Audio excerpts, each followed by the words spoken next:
On September 23rd, we reported that pro-Armenian Democratic Senator Robert Menendez and his Armenian wife were indicted on charges of bribery in exchange for political favors.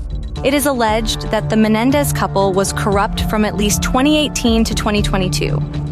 A search of their home uncovered substantial evidence that they received bribes.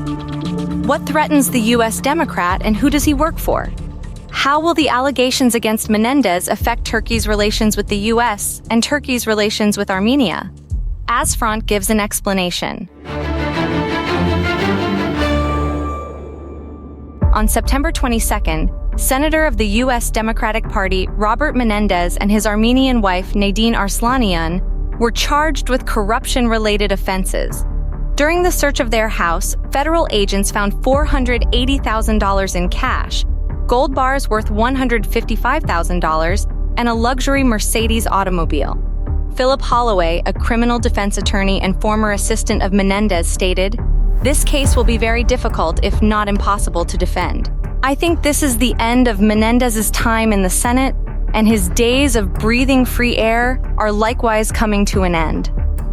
However, this is not the first judicial conflict. In 2017, he was already accused of supplying political favors in exchange for money. For more than 20 years, since he was a member of the House of Representatives, Menendez has been one of the most active pro-Armenian lobbyists in Congress. For all these years, he has been active in talking about the need to recognize the Armenian genocide of 1915.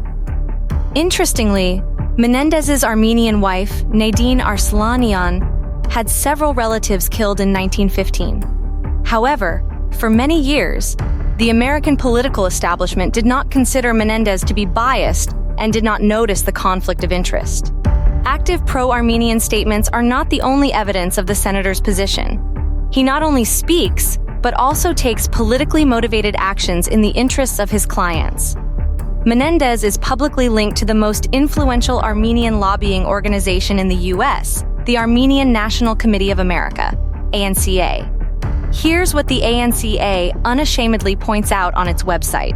The ANCA closely tracks the performance of every incumbent senator and representative across a broad array of pro-Armenian legislative metrics. Since 2010, Senator Menendez has received the highest grade, A+. All pro-Armenian bills he has voted for and main pro-Armenian social media posts are listed here. The ANCA is known not only for its lobbying activities, but also for its efforts to negatively influence U.S. Turkish relations. Using its connections in the U.S. government, this organization initiates anti-Turkish speeches by politicians.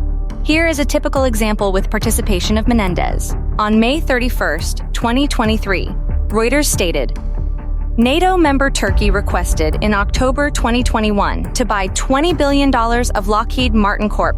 F-16 fighters. President Joe Biden's administration has said it supports the sale and has been in touch for months with Congress to win its approval. But it has faced opposition, notably from Menendez. Since its foundation in 1918, the ANCA has made territorial claims against Turkey. According to the organization, the eastern part of modern Turkey, Erzurum, Bitlis, Van, and Trabzon, belong to Armenia. Such activities of the ANCA have a negative impact not only on U.S. Turkish relations, but also prevents the normalization process between Turkey and Armenia. It is obvious that the ANCA will act against the signing of a peace treaty between Azerbaijan and Armenia, which could happen on the 5th of October in Granada. It is assumed that Aliyev and Pashinyan will meet there to resolve the situation in Karabakh. However, in May this year, the Wall Street Journal warned, Blinken now recognizes that the American track offers the only viable path to coaxing Armenia to make peace. Unfortunately for Mr. Blinken, many influential friends of the Armenian American community, such as Senator Bob Menendez, refuses to urge Yerevan in this direction. Another force that has no interest in achieving peace in Karabakh is the radical elements of the Armenian diaspora based in the United States and France.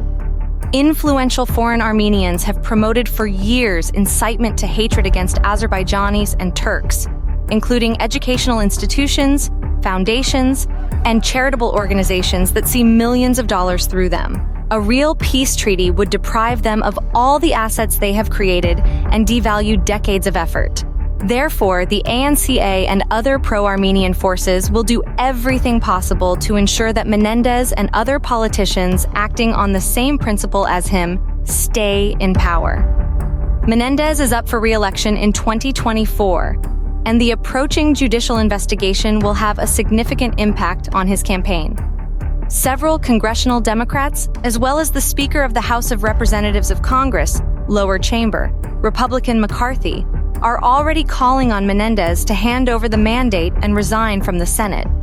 In that case, the governor of Menendez's home state, New Jersey, who also wants him to resign, would appoint a new senator to finish Menendez's current term, which expires in January 2025. In accordance with the rules of Democratic Conference, Menendez has already stepped down as chairman of the Committee on Foreign Relations, one of the strategically significant committees in Congress. If the court determines the guilt of Menendez and his wife, they may be sentenced for up to 45 years of imprisonment. They are expected to appear in federal court in Manhattan at 10:30 a.m. Wednesday for their first hearing. The Caucasus and Middle East is closer to Europe and U.S. than it seems at first glance. Subscribe and click on the bell in order to be informed of the main events. See you soon.